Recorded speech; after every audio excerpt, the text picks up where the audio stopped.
गंडापुर साहब इमरान खान साहब से स्पेशल इंस्ट्रक्शंस ले गए हैं। अब गंडापुर साहब एक बड़ा धमाका करने वाले हैं। वो क्या धमाका हो सकता है ये हम आपको आज के व्लॉग में बताएंगे। और अगर आप नॉन फाइलर हैं तो अब हो सकता है कि आप हज और उम्रा भी ना कर सकें। ये कैसे हो सकता है ये भी हम आपको आज के व्लॉग में बताएंगे। और अगर खुदा ना खास्ता आपके घर में बिजली का मीटर लगा हुआ है तो एक और जगह टैक्स आपके ऊपर लग चुका है, आपको वो भी बर्दाश्त करना पड़ेगा। पहले 14 किस्म के जगह टैक्स हैं, उसमें से आज एक नए जगह टैक्स का इजाफा हो गया। वो क्या है ये भी हम आपको आज के व्लॉग में बताएंगे। और एक बहुत बड़ा सवाल कि पाकिस्तान तहरीक इंसाफ ने कल एक मुल्क गिर एहतजाज किया था, वो नाकाम क्यों हुआ, वो भी इसी व्लॉग में आपको बताया जाएगा। लेकिन व्लॉग की तरफ जाने से पहले मेरी आपसे रिक्वेस्ट है कि इस चैनल को सब्सक्राइब ज़रूर कीजिएगा और ये जो बेल आइकन है इसको ज़रूर प्रेस करें, इसका आपको बड़ा फ़ायदा होगा। क्या फ़ायदा होगा ये मैं आपको किसी दिन पूरी डिटेल के साथ बताऊंगा और यही वो फेवर है जो आप हमारी कर सकते हैं। अस्सलाम वालेकुम नाजरीन, मैं हूं फ़ारूक अब्बास, न्यूट्रल बाय जावेद चौधरी में। नाजरीन, एहतजाज पे एहतजाज, धमकी पे धमकी, आजकल तो सिर्फ यही चल रहा है। गंडापुर साहब ने एक और धमकी दे दी है। वो धमकी क्या है ये भी आपको बताते हैं। और खान साहब के साथ उनकी मुलाकात हुई है और वो मुलाकात हुई है बहुत मुश्किल से। ये पहले भी कोशिशें जारी थी। ये कोशिशें क्या थी, ये मुलाकात क्यों डिले हो रही थी, आज ये मुलाकात हुई और इस मुलाकात के अंदर क्या कुछ डिस्कस हुआ, ये हम आपको बताएंगे आज के व्लॉग में। अली अमीन गंडापुर साहब ज़ाहिर है उस फहरिस्त में शामिल हैं जो इमरान खान साहब से मुलाकात करते रहते हैं रेगुलर बेसिस पे अडयाला जेल में। लेकिन पिछले कुछ अरसे से इसमें तातुल था। अब जो तातुल था उसके अंदर दो इंफॉर्मेशन है। एक तातुल तो ये इंफॉर्मेशन है कि इमरान खान साहब जो अली अमीन गंडापुर साहब से नहीं मिलना चाहते थे। उसकी वजह ये थी कि जो उन्होंने अली अमीन गंडापुर साहब को जो इंस्ट्रक्शन दी थी उन्होंने वो फॉलो नहीं की। और उसके बाद जाके वो वफाक से मिलते भी गए, वज़ीर-ए-आज़म से भी मुलाकात की, सब चीफ मिनिस्टर्स के साथ उनकी मुलाकात हुई, फिर मोहसिन नकवी साहब के साथ भी उनकी मुलाकात हुई। जो इमरान खान साहब नहीं चाहते थे कि इस लेवल पे एक कोऑर्डिनेशन डेवलप हो जाए या बड़े अच्छे रिलेशन डेवलप हो जाए। तो एक इंफॉर्मेशन तो ये है कि इमरान खान साहब उनके साथ नहीं मिलना चाहते थे। वो समझते थे कि ये मेरे बिहाफ पे चीफ मिनिस्टर बन के अब उसको एंजॉय कर रहा है और मुझे भूल गए जैसे बाकी सब भूल गए।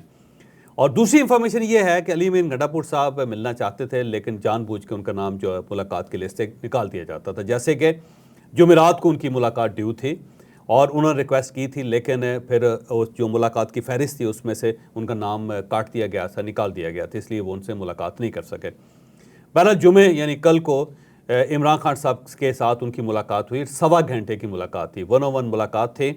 और उसमें जो जेल का अमला था वो करीब आया लेकिन इमरान खान साहब ने उनको दूर कर दिया। और कुछ ऐसी जगह भी आई, ऐसे मरखले भी आए कि जब गंडापुर साहब ने इमरान खान साहब के कान में सरगोशी की और इमरान खान साहब ने उनके कान में सरगोशी की। अच्छा, अब ये सरगोशियाँ कौन कौन सी हो सकती हैं वैसे अंदाज़ा ही लगाया जा सकता है क्योंकि मैं तो वहाँ नहीं था और जो वहाँ पे मौजूद थे उनको भी पता नहीं चला कि इन्होंने क्या कहा। और जब गंडापुर साहब उनके करीब गए तो उन्होंने मुंह पे हाथ रख लिया कि कहीं लिप्स से अंदाज़ा न लगाया जा सके किस चीज़ की बात हो रही है।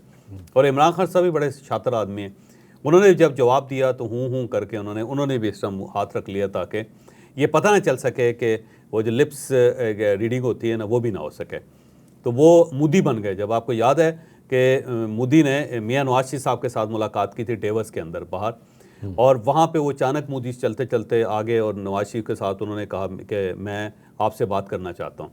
और वहाँ पे उन्होंने पूरा जो सिक्योरिटी था उसको ब्रीच करके वो मियां नवाज शरीफ को लेके एक साइड पे बैठ के और जब उन्होंने बात की तो उन्होंने अपने होंठों पे हाथ रख लिया था ताकि दूर से उनको ये जज ना किया जा सके कि क्या बात हो रही है। लेकिन मियां साहब ने ज़ाहिर हाथ नहीं रखा था और मियां साहब ने कोई ख़ास जवाब भी नहीं दिया था उस चीज़ पे। तो बिल्कुल उसी तरह इमरान खान साहब जो है ना उन्होंने हाथ रख लिया। गंडापुर साहब को भी कहा कि हाथ रख, गंडापुर साहब ने भी हाथ रख के अपनी जो लिप्स रीडिंग थी उसको उन्होंने महफूज कर लिया। लेकिन कुछ अंदाज़े लगाए जा सकते हैं और पहला अंदाज़ा तो मेरा ख्याल ये है कि गंडापुर साहब का जो एग्रेशन है उसके अंदर इजाफा होगा क्योंकि इमरान खान साहब नहीं चाहते कि ये सेटलमेंट की तरफ जाएं चीज़ें। और अगर सेटलमेंट की तरफ चली जाती हैं चीज़ें तो इमरान खान साहब को नुकसान है क्योंकि इमरान खान साहब इसके अंदर इस वक्त जेल के अंदर हैं और कोई ऐसा फिनामिना मुझे नज़र नहीं आता कि इमरान खान साहब के लिए कोई सख्तियाँ कम हो सकें। और गंडापुर साहब ज़ाहिर है एक इस वक्त एक ही ब्रिज है जो इस्टेब्लिशमेंट और इमरान खान के दरमियान है और उस ब्रिज का नाम अली अमीन गंडापुर है क्योंकि वो चीफ मिनिस्टर हैं और चीफ मिनिस्टर की हैसियत से उनके राब्ते जो हैं वो फ़ौज के साथ रहते हैं। और वो ज़ाहिर है कोई अभी तक ख़ास रायत इमरान खान साहब के लिए हासिल नहीं कर पाए। तो अब इमरान खान साहब के पास एक ही ऑप्शन है कि वो शख्स जो ब्रिज है वो बाकायदा जो रगड़ा लगाए इस्टेब्लिशमेंट को और उसके साथ साथ वफाक को, फिर उसके साथ साथ रियासत को, फिर उसके साथ साथ वफाकी गवर्नमेंट को। और गंडापुर साहब जो बिजली का बहाना करके पिछले बहुत अरसे से ये काम कर रहे हैं। अब मुझे यूँ महसूस होता है कि इमरान खान साहब ने उनको कहा है कि चलें जी ये गियर बदलें ज़रा, और गियर अगर आप तीसरे गियर में तो उसको 5वें गियर तक लेके जाएं। तो गंडापुर साहब जो है जब वो बाहर निकल रहे थे तो उनकी जो बॉडी लैंग्वेज थी वो ज़रा सख्त थी, उसके अंदर कोई नरमी का तासुर नहीं मिल रहा था कि वो कोई कमज़ोर हुए हैं या उन्होंने कोई बेहतरी का सलूक करने का फ़ैसला कर लिया। तो मुझे लगता है कि आज रात जब ये हम रिकॉर्डिंग कर रहे हैं और सुबह जिस वक्त ये वीलॉग लगेगा तो उस वक्त तक गंडापुर साहब कुछ ना कुछ कर चुके होंगे, तो वो धमाके बड़े करेंगे गंडापुर साहब। और वो जो उनका था ना एग्रेशन कि मैं वफाक पे चढ़ जाऊंगा, मेरा ख्याल है वो दोबारा वापस आएगा और वफाक पे चढ़ने की कोशिश करेंगे, क्योंकि खैबर पख्तूनख्वा के अंदर वाकई सूरत ख़राब है। वहाँ पे बड़ी लंबी लोड शेडिंग हो रही है, 18-18 घंटे 20-20 घंटे की लोड शेडिंग वहाँ पे है। और गंडापुर साहब का ज़ाहिर लोगों ने मुहासबा किया हुआ है, लोग उनके घरों पर चढ़े हुए हैं और MPs और MNAs जो उनके ऊपर प्रेशर डाल रहे हैं और उनके पास अब कोई क्योंकि जवाब नहीं है तो वो उस प्रेशर को वफाक की तरफ शिफ्ट कर रहे हैं कि जी हमारा तो कसूर ही नहीं है, ये तो सारा कसूर ही वफाक का है, ये बिजली वहाँ से बंद की जाती है, यहाँ तो हमारे पास कुछ भी नहीं है, हम तो धमकी भी दे चुके हैं। और इसके साथ साथ गंडापुर साहब ने कल ये भी कह दिया कि जनाब मैं आपको वार्न कर रहा हूँ कि लोग बड़े तपे हुए हैं और कहीं ऐसा ना हो कि लोग जो इस्लामाबाद की तरफ चल पड़े और मैं ज़्यादा देर तक इनको रोक नहीं सकूँगा। तो वो उन्होंने वफाक को बता दिया है कि इन लोगों को रास्ता दिखाया जा सकता है इस्लामाबाद का, जो मेरा नहीं ख्याल कि मॉब इस तरह चल के यहाँ पे इस्लामाबाद की तरफ आने की कोशिश करेगा, क्योंकि इस टाइप के जब भी कोई मुजाहरे होते हैं तो उसके पीछे कोई ना कोई होता है। या तो ये गंडापुर साहब की गवर्नमेंट जो है वो लोगों को फैसिलिटेट करेगी, लोगों को बसें दी जाएंगी, लोगों को गाड़ियाँ दी जाएंगी, उन्हें कहा चलें यहाँ इस्लामाबाद चलें, और साथ उनके राशन का बंदोबस्त किया जाएगा कि चलें जी खाना पीना हमारी तरफ से है, और जाके वहाँ पे कुछ 2-4-5 दिन जो है तोड़ फोड़ करें या सड़कों के ऊपर आप एहतजाज करें या वहाँ पे लेट जाए जाके। ये तो हो सकता है। ऐसा नहीं हो सकता कि लोग नौशहरा से या पेशावर से या बाजोड़ से चपलियाँ पहन के निकलें और चलते चलते इस्लामाबाद आ जाए और उससे कहे ये बताओ कि ये बिजली का स्विच किस साइड पे हम उसको ऑन करना चाहते हैं। तो ऐसा तो मुमकिन नहीं है। लेकिन मुझे यूँ लगता है कि इमरान खान साहब जो हैं उनकी इंस्ट्रक्शन पे अब कोई ना कोई अली अमीन गंडापुर साहब बड़ा धमाका करेंगे। हो सकता है कि वो ऐलान कर दें कि जी हम यहाँ से कोई 2 लाख बंदा लेके या 10 लाख बंदा लेके हम इस्लामाबाद आ रहे हैं और हमारा जो हदफ है वो अवैस लगारी है और मौसल नकवी है कि भाई साहब आप हमारी बिजली ऑन करें। तो ये बिजली के स्विच को ऑन करने का बहाना करके मेरा ख्याल है गंडापुर साहब को इस टाइप का प्रोटेस्ट लॉन्च कर सकते हैं। और इनके पीछे जो इमरान खान साहब का विजन है, इमरान खान साहब ये चाहते हैं कि कम से कम वफाक के नर्व्स इसको टेस्ट किए जाएँ, क्योंकि उन्हें पता है कि पाकिस्तान पीपल्स पार्टी भी नून लीग का इस वक्त साथ नहीं देगी। तो इस अपॉर्चुनिटी को मेरा ख्याल है इमरान खान साहब ग्रैब करना चाहते हैं और उसका मकसद सिर्फ यही है कि इमरान खान साहब की रिहाई के लिए रास्ता हमवार हो सके। तो गंडापुर साहब जो है ना उसके एक फुल ऑफ एग्रेशन के साथ दोबारा बयानात जो शुरू करने वाले हैं, और हो सकता है कि जो ही थोड़ा सा मौसम बेहतर हो, पहली बारिश हो जाए जुलाई के अंदर और मौसम टेम्परेचर ज़रा कम हो जाए तो फौरी तौर पे वहाँ से चल पड़े लोग, ये इसका इम्कान मौजूद है। ठीक है, एक खबर को थोड़ा कंफर्म कीजिएगा कि इमरान खान साहब गंडापुर साहब से को बहुत ज़्यादा खुश नहीं है और उन्हें काफ़ी डांटा है आज, क्या ये बात ये कहा जाता है कि वो खुश नहीं है, क्योंकि इमरान खान साहब का ख्याल ये था कि गंडापुर बड़ा तगड़ा आदमी है और वो सोचता नहीं है और दाएँ बाएँ देखता नहीं और उसके बाद चल पड़ता है, लेकिन वो इमरान खान साहब की जो ख्वाहिशें हैं वो पूरी नहीं हो सकी। और गंडापुर साहब ने 1-2 मरतबा या 10 मरतबा या 50 मरतबा उन्होंने बयान तो दिए हैं, लेकिन अमली तौर पे उन्होंने कोई कदम नहीं उठाया।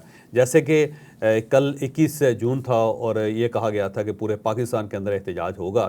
अब पंजाब के अंदर एहतजाज नहीं हो सका, सिंध के अंदर एहतजाज नहीं हो सका, बलोचिस्तान के अंदर एहतजाज नहीं हो सका, खैबर पख्तूनख्वा के अंदर भी नहीं हुआ, जबकि खैबर पख्तूनख्वा के अंदर तो लोगों को निकलना चाहिए थे इमरान खान साहब की फेवर के लिए।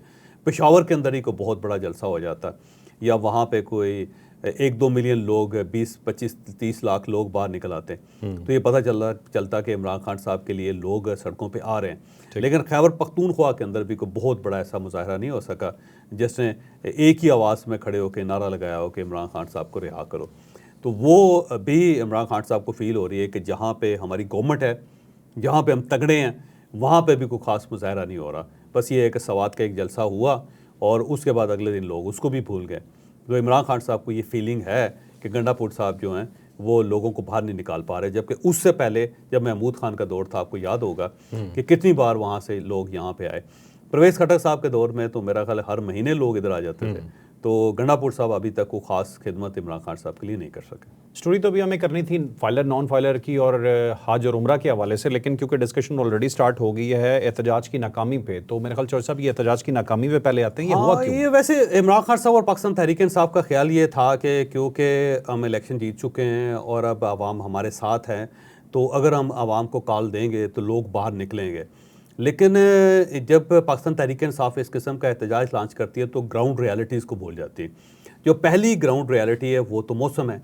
इस वक्त आप देख लें 45 तक दर्जा हरारत चला गया है।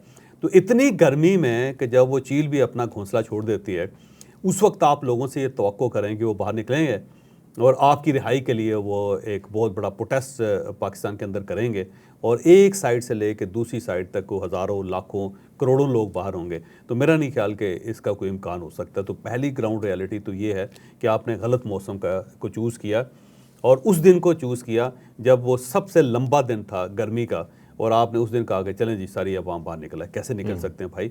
इस वक्त तो कोई अंडे लेने के लिए बाहर नहीं जाता, दही लेने के लिए बाहर नहीं जाता, सब्ज़ी लेने के लिए बाहर नहीं जाता, और वो भी कोशिश करते हैं लोग कि सुबह सुबह जाकर सब्ज़ी खरीद लाएं, क्योंकि इतनी ज़्यादा गर्मी है। लोग दफ्तरों में नहीं जा रहे, लोग स्कूलों में नहीं जा रहे, कॉलेजेस यूनिवर्सिटियों में छुट्टियाँ हुई हैं, लोग अपने मरीज़ों को घरों में रख के इलाज कर रहे हैं और अस्पताल नहीं ले जा सकते, इतनी ज़्यादा गर्मी है। तो उस वक्त ये तवक्को करना कि इमरान खान साहब के लिए लोग बाहर आ जाएंगे, ये बड़ी बेवकूफ़ी। दूसरी ज़ाहिर है गवर्नमेंट जो है वो बड़ी तगड़ी है इस मामले में। वो फौरी तौर पर दफ़ा 144 लगा दी गई और कुछ 3-4 बंदे भी बाहर नज़र आते थे, पुलिस डंडा लेके पहुंच जाती थी। और थर्डली ये है कि पाकिस्तान तहरीक इंसाफ के जो लोग हैं, जो चाहने वाले लोग हैं, वो अब प्रोटेस्ट से वोट पे शिफ्ट हो गए हैं। वो ये कहते हैं जी कि हम तो सिर्फ वोट दे सकते हैं आपके लिए, और आप वोट ना मांगें और उसके बगैर आप ये चाहें कि हम बाहर निकल के तो इतनी गर्मी में मार खाएं, तो वो हमारे लिए मुमकिन नहीं है। और चौथी और आखिरी चीज़ ये है कि जब भी प्रोटेस्ट इस टाइप के होते हैं फ़र्क, तो उसके पीछे इस्टेब्लिशमेंट होती है। तो ज़ाहिर है इमरान खान साहब की पीठ तो नंगी है, वहाँ पे तो अब इस्टेब्लिशमेंट उनका साथ नहीं दे रही। तो जब आपके पास सपोर्ट ही नहीं है जिसने आपके लिए ये सारे रास्ते हमवार करने थे, तो फिर कैसे हमवार हो सकते हैं? तो इमरान खान साहब इस मामले में मेरा ख्याल है मार खा गए। उन्हें चाहिए था कि 15 जुलाई के बाद ये मोमेंटम पकड़ते, जब ये गर्मियाँ ख़त्म हो रही होती और उसके बाद ज़्यादा मानसून शुरू हो जाता है। जब मानसून शुरू हो जाता है तो बारिशें वगैरह शुरू हो जाती हैं, उससे ज़रा टेम्परेचर थोड़ा सा कंट्रोल हो जाता है। कोई जो होता है ना बड़ा तेज़ किस्म का खौफनाक किस्म का सूरज, उसके नीचे नहीं इंसान को खड़ा होना पड़ता।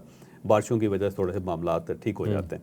तो ये टू अर्ली था, इस्टेब्लिशमेंट इनके साथ नहीं है, पुलिस का बड़ा गलबा है, और उसके साथ साथ अब प्रेशर भी बहुत ज़्यादा। जब मलकू इस प्रेशर को बर्दाश्त नहीं कर सका और उसने पाक फौज जिंदाबाद के नारे लगा के अपना नकदा कोका जो है वो तब्दील कर लिया, बल्कि वो लोगों ने ये कहना शुरू कर दिया कि उसका नकदा कोका निकल गया। तो वह जरा नकदा कोका निकल गया, जब उसका निकल गया तो अवाम जो है वो कैसे इस वक्त इमरान खान साहब का साथ देगी? तो मेरा ख्याल है अवाम का जो नकदा कोका ना वो भी निकल गया।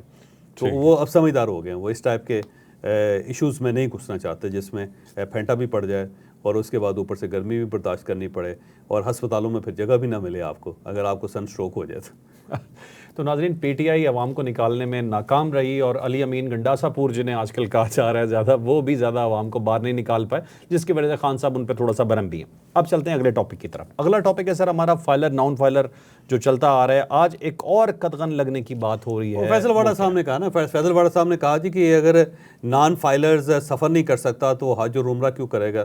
क्योंकि उसकी वजह एक हज और उम्रे के अंदर तो ज़्यादा पाकीज़गी होनी चाहिए, उसके ऊपर तो ज़्यादा आइन और कानून की पाबंदी होनी चाहिए।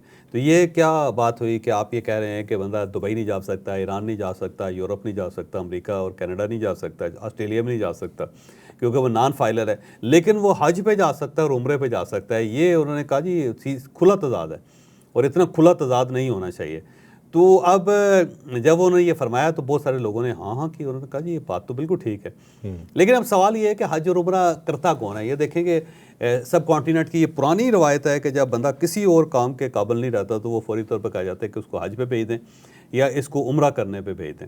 तो अब 80 साल का बुज़ुर्ग है या 70 साल का बुज़ुर्ग है या 65 साल का बुज़ुर्ग है और उसने कभी कारोबार नहीं किया, देहात में रहता है या शहर के अंदर रहता है और उसके पास खाने के लिए कुछ नहीं है, बस कुछ लोगों ने मिल मिला के पैसे इकट्ठे करके उसको उम्रे पे भिजवाया या हज पे लिए भेजना, तो वो कहाँ से फाइलर होगा? ये भी एक सवाल है ना। ये तो ऐसा ही है कि जो बंदा हज और उम्रे के लिए अप्लाई करे, साथ ही FBR उसको एक सर्टिफिकेट भी दे दे कि आप आज से फाइलर भी हैं। ये तो हो सकता है, लेकिन उससे ये होगा कि जो FBR उसके ऊपर लोड बढ़ जाएगा कि पता ही चले कि 1 करोड़ लोग फाइलर हो गए हैं, लेकिन वो रिटर्न फाइल करने के लिए तैयार नहीं है। रिटर्न्स वही 10 लाख फाइल कर रहे हैं और बाकी सब जो है उन्होंने कहा जी हमारे पास एक नंबर तो आ गया है, नेशनल टैक्स नंबर, लेकिन ना हमको कारोबार करते हैं, ना हम किसी को पैसा देते हैं, ना किसी से पैसा लेते हैं, लिहाजा टैक्स तो हम नहीं दे पा रहे। तो उसका फ़ायदा कोई नहीं। गवर्नमेंट को तो ऐसे लोग चाहिए कि जो बाकायदा टैक्स अदा कर सकें हर साल। तो वो तो मुझे नहीं नज़र आता कि हज और उम्रे वाले उन लोगों से ये उम्मीद लगाई जाए कि आप, अलबत्ता एक हो सकता है काम कि गवर्नमेंट जो है उसके ऊपर टैक्स लगा दे थोड़ा सा, कि अगर आप उम्रे के लिए जा रहे हैं तो आपको 20,000 रुपये टैक्स देना पड़ेगा, या आप हज पे जा रहे हैं तो आपको 30,000 रुपये टैक्स देना पड़ेगा। तो गवर्नमेंट शायद उससे टैक्स कलेक्शन तो कर सकती है, लेकिन ऐसा नहीं हो सकता कि आप सारे फाइलर हो जाएं। पहले ही मेरा ख्याल है सोसाइटी के अंदर फाइलर्स को निकालना इतना आसान काम नहीं है। गवर्नमेंट को चाहिए कोई इंसेंटिव दें, ठीक है, कोई इंसेंटिव देगी ना तो उससे हो सकता है कि लोग अपने नेशनल टैक्स नंबर लेना शुरू कर दें और फाइलर हो जाएं। आप इंसेंटिव भी नहीं दे रहे, बल्कि आपने उल्टा ये भी कह दिया कि जी अगर आपके पास मोबाइल फ़ोन है तो 75 रुपये तो आपके कट जाएंगे, सिर्फ 25 रुपये रह जाएंगे। तो उसके बाद जब इंसेंटिव ही नहीं है तो लोग क्यों फाइलर बनेंगे? तो गवर्नमेंट को चाहिए कि लॉलीपॉप दे आवाम को ताकि वो तैयार हो। तो नाज़रीन, आइंदा आने वाले दिनों में कुछ ऐसा लग रहा है कि FBR सर्टिफिकेशन किया करेगा कि आपकी हज कबूल है या नहीं है, उम्र कबूल है या नहीं है, उसके बगैर हो सकता है आपकी कबूलियत ना हो। नेक्स्ट स्टोरी की तरफ चलते हैं। अगली स्टोरी है जी बिजली के हवाले से। बिजली जी एक और जगह टैक्स, जैसे कि आपने अपनी हेडलाइंस में बताया था कि जगह टैक्स नाफिज हो चुका है और अब ये ऐसा टैक्स है कि आपको सिर्फ बिजली इस्तेमाल करनी है एक हद तक और उसके बाद आपको पैसे देने ही देने हैं, लेकिन ये यूजेज के पैसे नहीं है। हाँ, ये मीटर के पैसे हैं बेसिकली। ये मीटर के पैसे हैं जो डल गए बस, जैसे आप बाकी दे रहे हैं। पहले भी वैसे जब मीटर लगाया जाता है तो मीटर के पैसे भी आपको पता देने पड़ते हैं, और वो बड़ी ठीक ठाक फीस है, कोई 30-40 हज़ार रुपये है कि आपके घर में मीटर इंस्टॉल हो रहा है और उसके लिए आप पहले पैसे देते हैं। फिर जो अब तक जो बिल्स होते हैं ना, कभी आप इस बिल को चेक करें तो आप हैरान ही रह जाते हैं। उसके अंदर टेलीविज़न PTV जिसको हम देखते ही नहीं हैं, अब उसके पैसे भी हैं, और हर बंदा जिसने मीटर लगवाया और गलती की हुई है वो PTV को भी हर महीने सर्व कर रहा है कि जनाब हमारे पैसों से PTV के जो मुलाजमीन हैं वो भी याश करें, और ठीक ठाक हम उनको याशी करवा रहे हैं। फिर कैपेसिटी चार्जेस हैं कि जो कैपेसिटी चार्जेस हैं कि कैपेसिटी है और उसके भी, फिर फ्यूल एडजस्टमेंट चार्जेस हैं कि अगर पेट्रोल की कीमत बढ़ रही है तो साथ ही उन्होंने कहा जितने पैसे बिजली के अंदर भी डालेंगे और वो भी देंगे। फिर नीलम जलम प्रोजेक्ट जो है हो रहा है, या इस टाइप के, और जो दासूर डैम है या भाषा डैम है, अच्छा उनकी कंस्ट्रक्शन के पैसे भी लोगों के ऊपर डाले जा रहे हैं कि भाई साहब आप ये पैसे भी आप अदा करेंगे। इन सब टैक्सेस के साथ साथ, और फिर उसके अलावा बाकी टैक्सेस भी हैं, उसके अंदर सेल्स टैक्स भी है, फिर वेल्थ टैक्स भी है, इनकम टैक्स भी है, और वो भी पहले ही वापटा काट लेता है और उसके बाद फिर आप उसको एडजस्ट करवाते हैं अपने टैक्स के अंदर। तो इतने ज़्यादा टैक्सेस हैं उसके अंदर कि मैं बाजू का हैरान रह जाता हूँ। बहुत पहले जब मियां नवाज शरीफ की गवर्नमेंट थी और उस वक्त ख्वाजा आसिफ साहब ये वाटर एंड पावर के मिनिस्टर थे, उस वक्त उन्होंने कुछ जर्नलिस्टों को बुलाया था और उस पर उन्होंने कहा कि ये है ये है ये। तो मैंने उनसे बड़ा सिंपल सा सवाल किया, मैंने कहा जी मुझे ये बताएं कि फ़र्ज़ कर लें कि आप 50 रुपये ले रहे हैं पर यूनिट, ठीक है, मुझे कोई एतराज़ नहीं। अब मैंने 1000 अगर यूनिट इस्तेमाल किए हैं और आप 50 रुपया ले रहे हैं तो मेरा बिल जो है वो 50,000 होना चाहिए, है ना जी। तो 50,000 अगर आप मुझे 1000 यूनिट्स का बिल ले लें तो मुझे कोई प्रॉब्लम नहीं है। लेकिन जब मैं बिल चेक करता हूँ तो पता लगता है 1.5 लाख है। तो इस चीज़ की मुझे समझ नहीं आई कि आप ये कैसे ओवर चार्ज कर रहे हैं। अच्छा उन्होंने फार्मूला बताया लेकिन फार्मूला समझ नहीं आया किसी को भी, और उनके पास जवाब भी कोई नहीं था। मैंने कहा इसको सिंपल करते हैं आप बिजली, मैं अगर फ़र्ज़ करें 50 रुपये यूनिट है, ठीक है, मैं दे देता हूँ आपको, हर आदमी आपको दे देता है, लेकिन वो उसके साथ मल्टीप्लाई करें ना आप यूनिट्स को। तो अब उसके बजाय मल्टीप्लाई करने के बजाय तो आपने कुछ दाएं बाएं से ऐसे उसके अंदर पैसे डाले हुए हैं कि वो 50,000 का बिल जो है 1.5 लाख तक पहुंच जाता है, या 1.25 लाख तक पहुंच जाता है, बाजू का 2 लाख तक पहुंच जाता है। तो कैसे कोई शख्स अदा कर सकेगा? तो उस वक्त भी उनके पास कोई जवाब नहीं था, क्योंकि ये सारी चोर बाजारी है कि जो आदमी पैसे दे रहा है उसकी चमड़ी उधेड़ना शुरू कर दें आप। अब उसके साथ साथ गवर्नमेंट ने अब ये नया काम भी कर दिया, उसने कोई फिक्स टैक्स भी लगा दिया कि अगर तो आप के घर मीटर लगा हुआ है और आप 300 से लेके 400 यूनिट अगर आप इस्तेमाल कर रहे हैं तो 200 रुपया तो आपको फिक्स अदा करना पड़ेगा, और अगर 400 से लेके 500 तक है तो फिर आपके ये पैसे 400 हो जाएंगे, और उसके बाद अगर आप 500 से लेके 600 यूनिट इस्तेमाल कर रहे हैं तो फिर ये रकम जो है वो 600 हो जाएगी, आपको फिक्स टैक्स देना पड़ेगा। और अगर वो 600 यूनिट से लेकर 700 यूनिट तक है तो फिर आपको 1000 रुपये देना पड़ेगा। तो अब ये फिक्स टैक्स है कि आप बिजली इस्तेमाल कर रहे हैं या नहीं कर रहे हैं, या कम इस्तेमाल कर रहे हैं या ज़्यादा इस्तेमाल कर रहे हैं, मीटर अगर अलबत्ता आपके घर पे लगा हुआ है तो आपको एक फ़िक्स टैक्स भी देना पड़ेगा। ये बड़ी अजीब सी बात है कि वैसे जैसे वो कहते हैं ना जी कि आपने शलवार ख़रीद ली, कमीज़ भी ख़रीद ली, नाला भी आपने अपना ही डाला है, लेकिन इसके बावजूद नाले के पैसे भी हम आपसे चार्ज करेंगे कि जब भी आप हज़ार बंद अपना बांधेंगे तो 200 रुपये आप अदा करेंगे। तो अजीब सी बात है। मेरा नहीं ख्याल कि आवाम के साथ इतना जुल्म होना चाहिए। तो गवर्नमेंट को ज़ालिम नहीं होना चाहिए कभी भी। गवर्नमेंट के पास ऑप्शंस बड़े सिंपल हैं कि लैंड लॉसेस को ख़त्म करें और ये जो सर्कुलर डेट है वो ख़त्म करें, और जितने इस वक्त पावर प्लांट्स लगे हुए हैं उन सबको हाथ जोड़ें कि भाई बहुत पैसा आपने कमा लिया, अब हमारी जान बख्श दें आप। लेकिन वो जान बख्शने के लिए तैयार है। वैसे एक बड़ी दिलचस्प बात मैं आपको बताता हूँ कि जब जनरल फैज़ हमीद साहब का दौर था उस वक्त इमरान खान साहब ने उन्हें ये टॉस दिया था कि ये जो IPPs हैं इनके साथ मामला सेटल करें। तो उस वक्त ISI इन्वॉल्व हुई थी, उससे सब सेठों को बुला लिया था और उन सबको बताया कि जनाब इतने आपने इन्वेस्टमेंट की, आपने इन्वेस्टमेंट भी नहीं की, बैंकों ने पैसे दिए आपके बिहाफ पे और आपने तो पैसे ही कुछ नहीं दिया था, और उसके बाद आप इतने ज़्यादा प्रॉफिट कमा चुके हैं और जो आपके पावर प्लांट से उसकी रकम तो मुद्दत होगी पूरी होगी हुई है, और इतना जो खून चूस रहे हैं आप, अल्टीमेटली कौम इसकी मुतहम्मल नहीं हो सकती। तो आप अपने मामला सेटल करें, क्योंकि उस वक्त ये पता चला कि 4 सेंट पर यूनिट जो है ना वो भी, उसमें भी प्रॉफिट है उनका ठीक ठाक किस्म का, जबकि वो बहुत ज़्यादा ओवर चार्ज कर रहे हैं। ठीक है, मामला सेटल हो गए, लेकिन उसके बाद फिर एक ख़ास लेवल पे जाके फिर मामला ख़राब हो गए। तो मुझे पिछले दिनों एक इंतहाई सीनियर आदमी है, वो बता रहे थे कि सारे काम के अंदर 35 अरब रुपये इस्तेमाल हुआ। अच्छा। तो मालकान ने 35 अरब रुपया इकट्ठा करके कुछ लोगों को दे दिया, तो उन्होंने कहा जी छोड़ो परा की करना है तो वो सारा मामला ही लटक गया। इस वक्त भी अगर कोई ऐसा कमीशन बने तो मेरा 40-50 अरब रुपया लेके वो भी मेरा ख्याल है फाइलें बंद करके अपने घर चले जाएंगे। ठीक है नाज़रीन, आपने आज का व्लॉग सुना। आखिरी स्टोरी से रिलेट करते हुए ये कहूँगा कि अगर गवर्नमेंट को अपने लाइन लॉसेस कम करने हैं, बिल्स पूरे लेने हैं, तो ये जगह टैक्स तो कम से कम करने पड़ेंगे। ये आप हकीकतन जुल्म कर रहे हैं अवाम के साथ। और दूसरा, अब एक ही कसर बाकी रह गई है कि बड़े ब्यूरोक्रेट्स, बड़े बाबू, बड़े अफसरान जो हैं वो अपने बच्चों की शादियों का जो खर्चा है ना वो भी इस टैक्स में ऐड कर दें, क्योंकि बिजली वाले हैं, हमें तो बिजली इस्तेमाल करनी है, पे करना पड़ेगा। लाइक शेयर सब्सक्राइब करना ना भूलिएगा। इजाज़त दीजिए, अल्लाह हाफ़िज़।